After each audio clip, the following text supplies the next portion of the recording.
Don't sit on the block the first week intentionally. Just don't do that. But yeah, no, I think strategy does not have to look like a intentional cookout type plan. Shout out Tiff. Strategy can look like influence, and influence is the real factor in longevity and success in this game, from my perspective. You really did that. Yeah. Single-handedly with no one else but yourself. So all the props in the world to my big sister, Miss Taylor McKinsey. Welcome to the Secret Alliance podcast, where we talk about the game of Big Brother with the people who play it and win it. Hannah and Rachel here with your BB23 winner, Taylor. I'll just jump into it with some of our rapid fire for you, Taylor. Is that cool? Yeah, let's do it. Awesome. All right. So these are supposed to be like fun and quick, so you don't have to think about them too much. What was your mom right about? Oh, ooh, that's good. She was right about using my cunning to get ahead in the game. Ooh, I like that. Okay. What's your mantra? And this could be for game or for just like life. Mm-hmm. Be who you are and say what you feel, because those who matter don't mind, and those who mind don't matter. Wait, I'm too slow. I'm slow to comprehend that. Those who matter don't mind, and those who mind. Oh, okay. Yeah. The doctor. Yes. That's my absolute, beat of my drum. I love that. All right. So where are you headed to decompress for mental health? Or what is your go-to for decompressing? Because you just went through a crazy experience.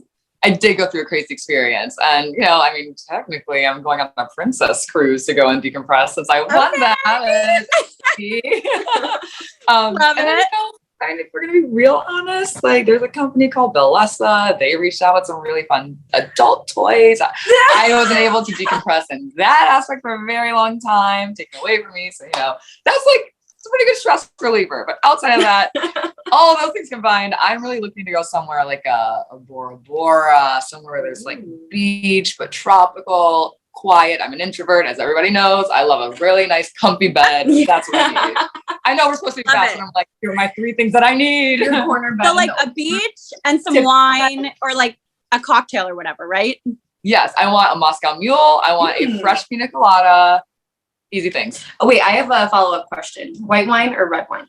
White wine. If it's red wine, I'm cuddling up in bed and I'm going to sleep. It's like smoking a for me. I'm knocked out if it's red wine. Gotcha. Whereas white wine's a little more I'm social. Yeah. I'm social. Okay. People. Gotcha.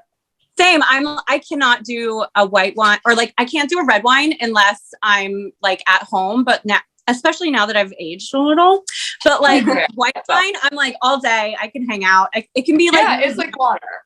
Yeah, exactly.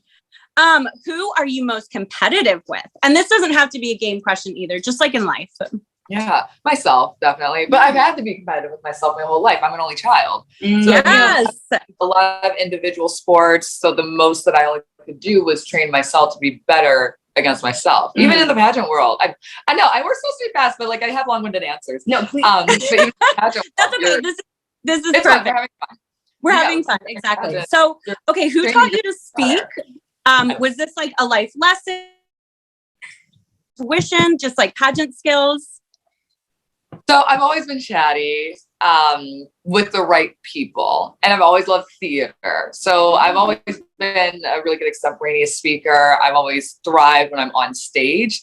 But then, pageant skills definitely help you train how to answer questions in a certain amount of time and be concise. So it's a combination of things I was naturally good at, but also trained at. Okay, I love that. And then, so we know that on Big Brother, you don't really get to promote your platform as much. Do you have plans to promote your platform now? And what is your platform? Yeah, I love that. And it's funny coming from the pageant world, that's the first thing people will say. I was just going to say, that's a very very pageant. Take it away. Very platform. But here's my controversial opinion. I don't like platforms. I think that confining yourself to one thing that you care about is pretty limiting. And I think that there are many things that we can all care about, or, when you have more celebrity attention, there's so many different things that you can loan that celebrity and spotlight to. So I try not to confine myself. But again, a theme throughout the game for me was just trying to promote women. Even if I was on the opposite sides of the house, I still made moves to try to advance their games. So when it comes to the money that I won, I'm trying to do responsible things with it, but I would like to donate a portion to some sort of women's organization that helps people who have been abused, sexually harassed, coerced, anything like that, just so that they know where to get resources and how to move forward. I love that. And I love your answer. I feel the same way. I mean, like, I know it's about you, but I love that. I love it all. All right, last question. And this was actually a fan question, just rapid fire. So you have to be real quick with this one. All right. Your Lay's chip flavor name. So Ooh, like, if they named it after Taylor, what would it be? Lay. No, like spicy. Like what flavor would it be? Sorry, okay. like spicy but sweet or something like that. Ooh, okay. Something salty at that point. Just all salty bread. No. Yeah, there it is. That's what it is. I don't even care. That's the flavor. I love it. It's additive. Power back. Yeah, we're taking the power back. Yes, you're reclaiming the name. There's nothing else. I don't like flavors. I'm a original or bust. In my HOH basket, they gave me so many different flavors, and I turned to the camera and I was like, I'm sorry, I don't like flavors. Like, it's original or bust. So I went back. No, I went to the storage room and I was like, I just took all your original bags. And then I put all the flavor bags and put them in the storage room. Did you like Lay's that much before the show? Yeah, that's why I couldn't keep them in my house. Okay, Yeah. gosh. I thought it was just like the only snack No, that was I available. love- 'Cause you know how we have limited things. Original Lay's is my snack Okay. so much that I try not to keep it around. But I Are you think a dip girl? Do you need dips? no, original Lay, no dip. I don't mind an onion dip, like that creamy. I Yeah. don't mind it, but I will just eat that chip the way you saw me eating it all season. Yep. Yep. I love But- that. I love it. Like, And maybe we'll see you get together with Azza to make an onion dip, like some sort of, I don't know. Azza has all the fun names for flavors and for dips and stuff. You know how Azza does that, right, Hannah? Yeah. Like she does like the fun dips. So maybe we need to see a tailored dip, like a chip dip or something. I I'm don't know. done. I'm so down. she for would be that. like the perfect collaborator to help you come up with your own flavor. Okay, perfect. Ooh, Whoa. okay, wow. I'll be the taste The tester. salty collab. I'll Yeah. be a taster too. Yes, me and Rachel will come in and we'll taste. Literally. Wow. Well, I know you had like a million questions. We 30 minutes is not long enough with you, Taylor. I Go ahead, know, just I give it know. back. I'll come But back. You It's not a said what? problem. I'll come back. That's no problem. oh, Okay. we're gonna hold her to it. True. And hopefully we'll get to be in person with the next time too. True. When Jason's here, so it can be all four of us.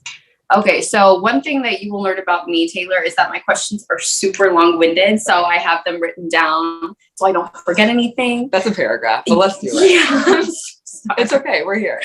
Okay, so these are going to be a couple game-related questions. In this game, we typically see that certain players are not given enough credit for their game. They're undermined. Not as much intentionality is ascribed to them versus other players. And typically, we see that distinction between men and women. Mhm. That's something that I've been very vocal about throughout your season. It's obviously no secret that you're kind, you're forgiving, and you're gracious, but I don't believe in the slightest that you solely win the game based on the merit of your character. So with that being said, to set the record straight, can you clarify the ingredients that went into your historic win? Because I want the world to ascribe the credit to your gameplay that you undoubtedly deserve. Yeah. Oh, thank you, Chada. Look, a lot of my gameplay did come down to just pure survival. But survival for my game came down to social strategy and also who do I survive sitting next to and who do I survive within this house? Who's going to take out my enemies and who's going to remain an ally and be beneficial to taking forward in the game. Mm-hmm. So I think the biggest decision that I ended up making that a lot of people in the house wanted to make, but I was looking at a way to get rid of one of my closest allies, Michael. I know Michael and Brittany were very closely connected, and I know I was the next one right underneath the two of them. But I was the one that really reassured Monty that he could use the veto and make a big move to take him out. And I would have done the same thing if I went with the veto. I do think anybody in the house would use the veto to put Michael up and get him out the house, but there was a specific type of trepidation that many of the house guests had when it came to me and what would happen. Mm. And I had a close relationship with Monty. I really made sure to work that relationship so that he could trust me, and I wanted to trust him as well. And as soon as I felt very comfortable with him, I made sure that he knew that we had a path forward if he were to go ahead and use that veto. So, the game isn't just about making the move, it's about influencing people to make the move. And to start from a position where I had no influence at all, to build relationships and have smart decisions that could have looked like it was one person's, but actually have influenced someone to do it. Influence them to the point where they think it's their own decision. That is, I think, the marking of someone who's really good at playing the game. Absolutely. And you actually answered my second question for me, because it was about you planting those seeds and going to work on Monty to get him to take out Michael for you so you wouldn't have that blood on your hands. And I'm not sure if he was even aware that it was you who did that, because they had some sort of gentleman's agreement. Now, who's to say whether they would have been loyal to that? But we often see men stick together, whereas women don't. So I absolutely credit you for being indirectly responsible for sending Michael home. Thank you. And Michael agrees as well. So. Okay. I'm glad, because when I came out of the house, I would hear things that I did that I was kind of gaslit into thinking that I had nothing to do with. Had no responsibility for. So I'm just glad that you're aware of how savvy and smart and strategic you are, because like I said, it's no accident that you were able to actively change and reshape people's perceptions and their conceptions of you. And you quickly gained social capital in that house. You were on the bottom of the totem pole. So sorry to drive that point home. I was. And you came out on top. I don't think I get to where I am at the end of the game without being so low. I think if I had played a game very staunchly in the middle, that I would have been easier to take out or easier to carry in the game. But I think that there's a lot of fear that was seen in me for being able to maneuver my way to the top. But I was still able to be savvy with it to a point where I could get myself to the end in some capacity and still have the upper hand. Now, I did not think that the jury would reward me for it, but getting there in the end, winning that final 3 comp and putting myself in finale was very, very important to me. Yeah, and I would like to touch on that, because you've made history in 2 very, very obvious ways, right? First Black woman to win the game, and first winner to also win America's Favorite House Guest. So congratulations. But I think on a more abstract scale, you've forever changed this game and what people expect from winners.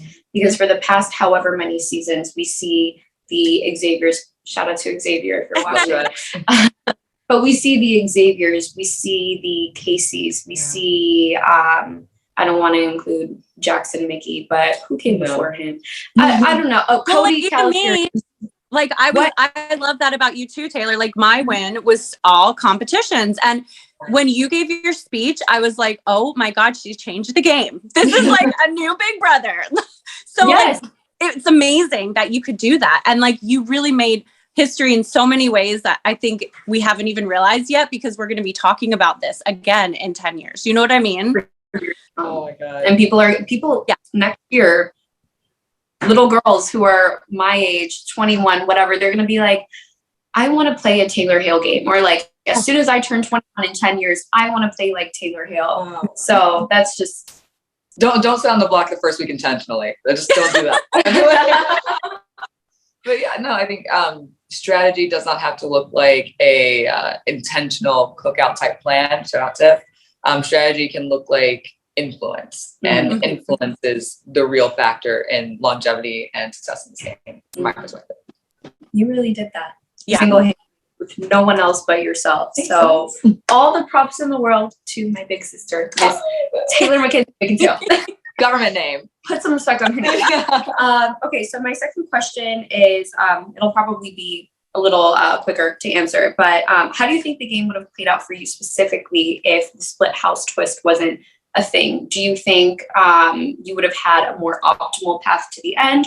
Or do you think that it was actually beneficial in that week to lose one of your strongest and closest allies? Oh, I'm going to get murdered for this. Why? Because it was devastating, just devastating to lose Joseph. And that was my weakness. Joseph was my Achilles heel when it came to the game.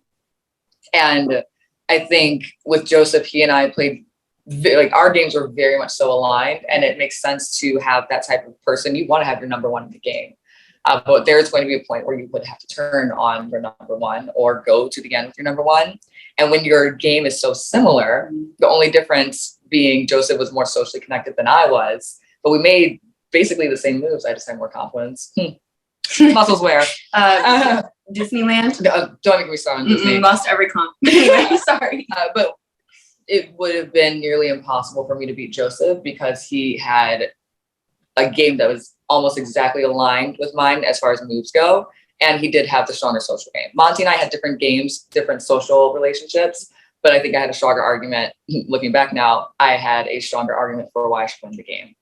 If I were sitting next to Joseph, I don't think that would have been the case. So maybe it was good that Joseph was taken out of the game through the split house. It was one of the worst feelings to have. And the domino effect going into the next few weeks for the things that were told to me is still to this day painful.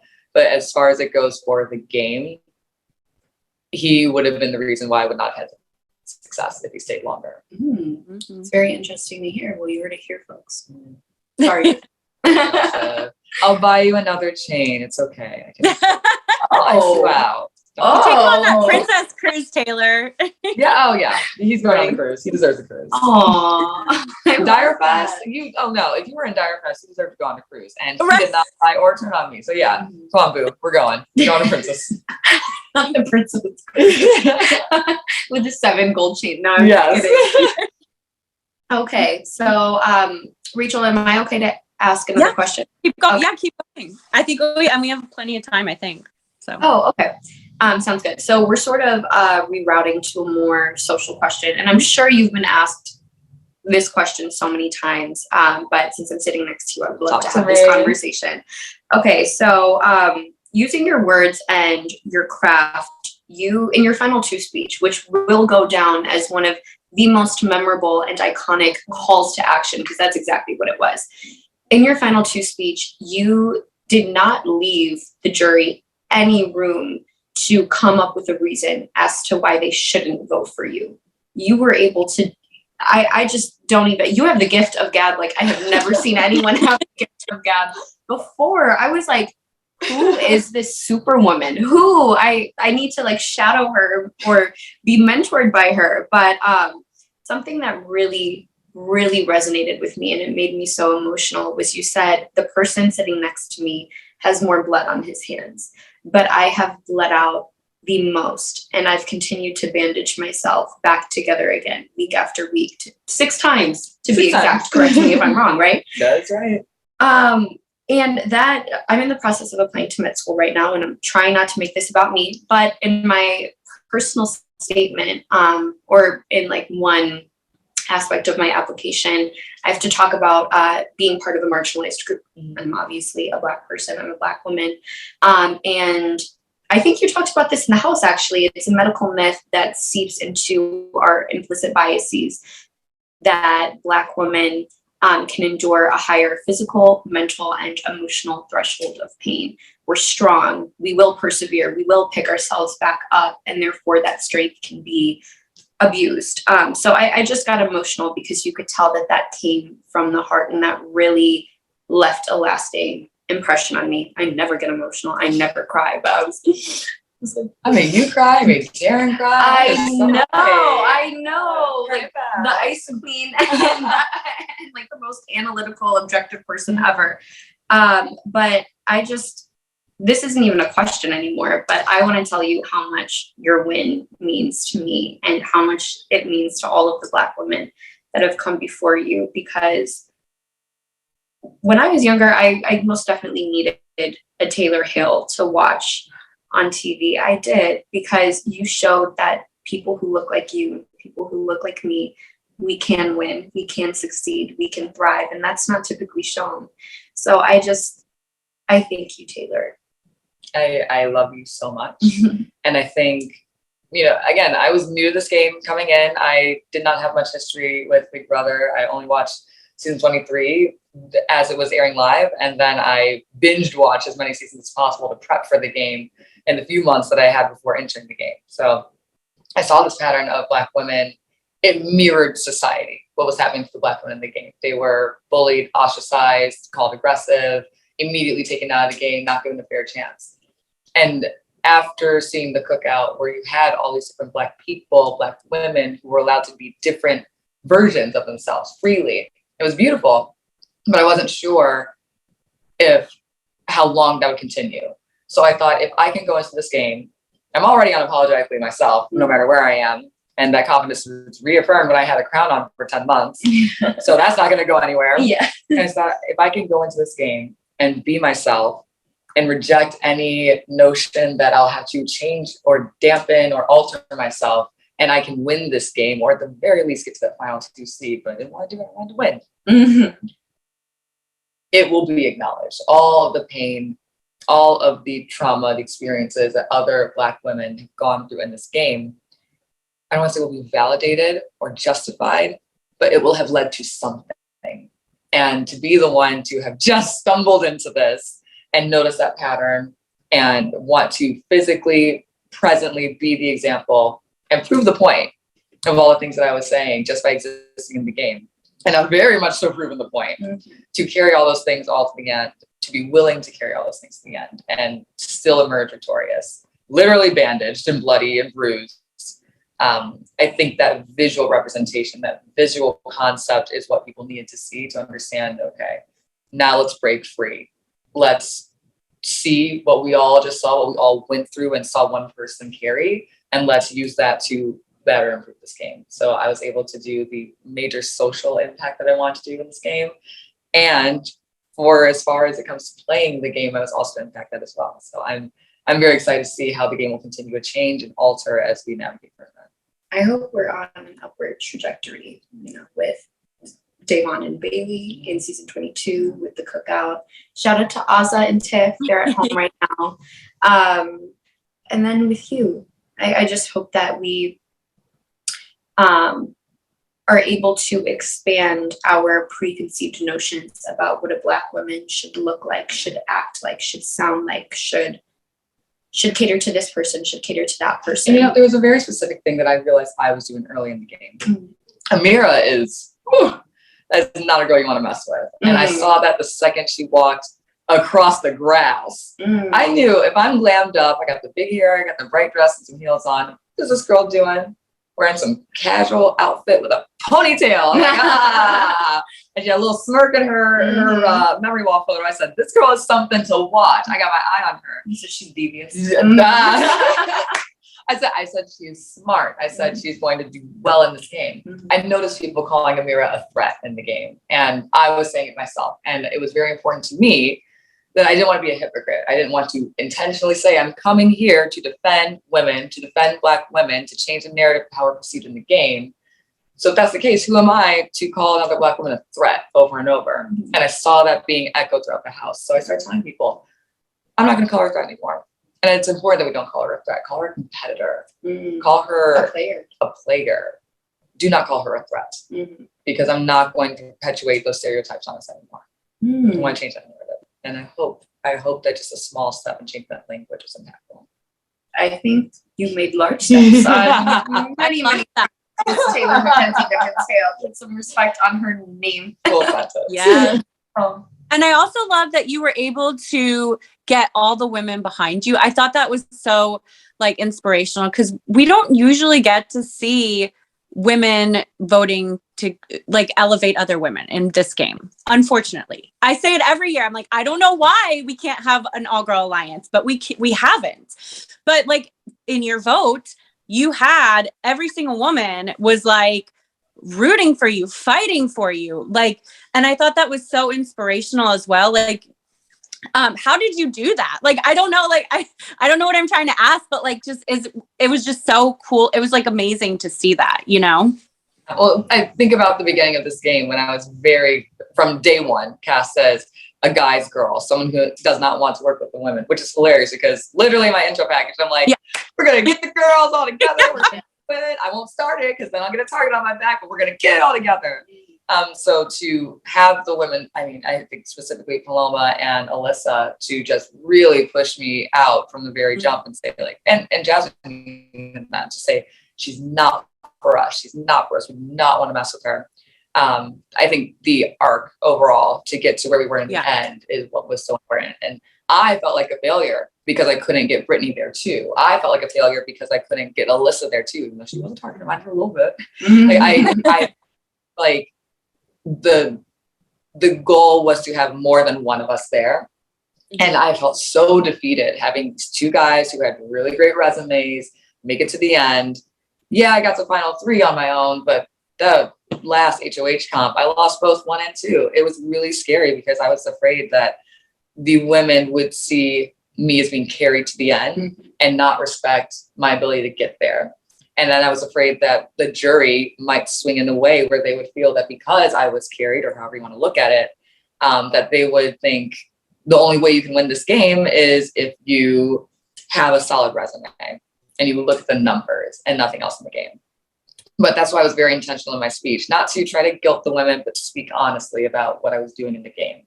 And I sacrificed a lot of my personal game for the sake of my alliance overall and for the sake of the girls' games. Those are two opposing things. I joined two women who were outside of my alliance so I could shield them. I was never someone who could go against them because that's not something I could do in the game. I didn't put Jazz on the block because I could not put a Black woman in jeopardy in this game. I made choices that actively went against things that would progress my game because I was invested in the progression of their game. So I think once I explained that, once that was shown to the girls in the game, that's what changed their perspective because my actions speak louder than their assumptions. 100%. I feel like you almost were able, I don't want to say put their insecurities on blast, but I do feel like a major part of the reason why you were excluded from the girls alliance at the beginning of the game was due to their insecurities and due to them maybe wanting to become closer to the men, whereas they felt like you just had that natural ability to connect with everyone. So they wanted to isolate you, and you, I'm sure, know this.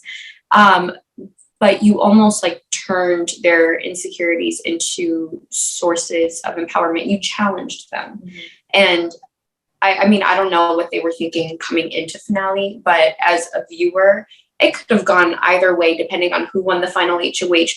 Even when Monty won, we weren't sure if he was going to take you or if he was going to take Turner until he said the words, Turner, I'm sorry, but I vote to evict you. We did not know how finale night was going to go. So I'm not sure if they came in knowing for a fact, like, I will be voting for Taylor, but I could almost see like the shift in their eyes as you were speaking to them from the heart. And again, that's just a testament as to how you have changed the game moving forward, because now people will acknowledge heart and character and social prowess, and the intentionality behind your interactions in the house as part of your resume and what can get you that $750K, or in your case, 800,000.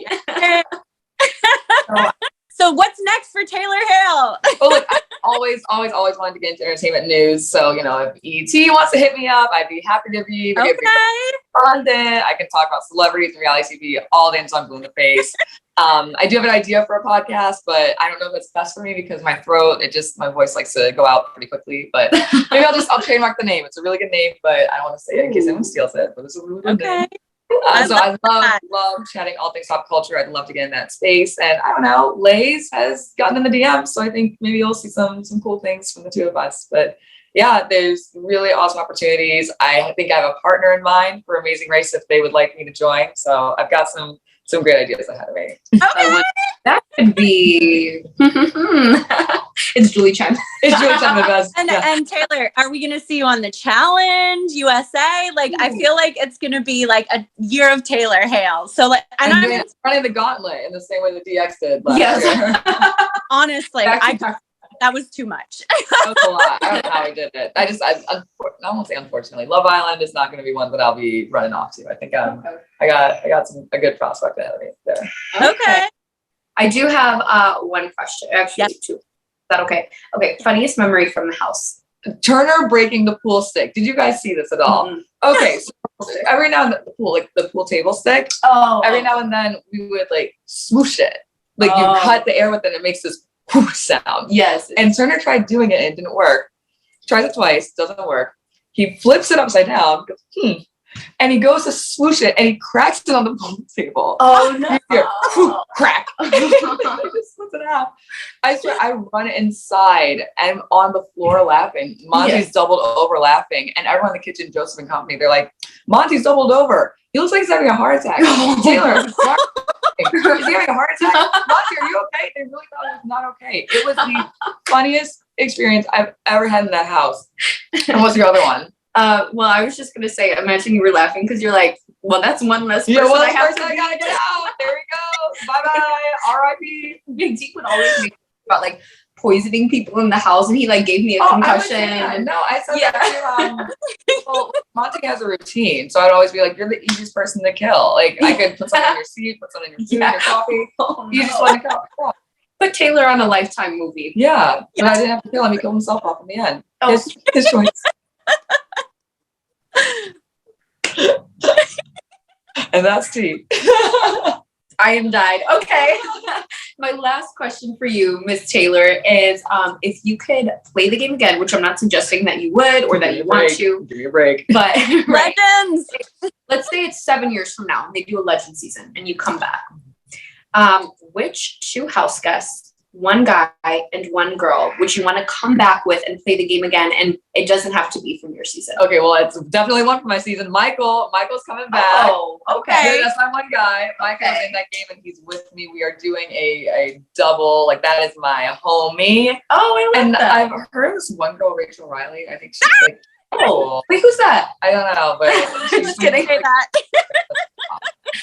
Oh my gosh. it would be you, Rachel, or it would be Danielle Reyes. Oh my God, Danielle Reyes, 100%. Like that is always my like Taylor. Now you're my person, but like Danielle Reyes too. Like I have to see her come back for this Legends. Like, Yes. I mean, honestly, if they don't get Danielle Reyes, like you guys are listening now, like get Danielle Reyes. I would love to watch you, Rachel, Danielle Reyes, Janelle, Yep. June Song, because June Song does not get brought up enough, in my opinion.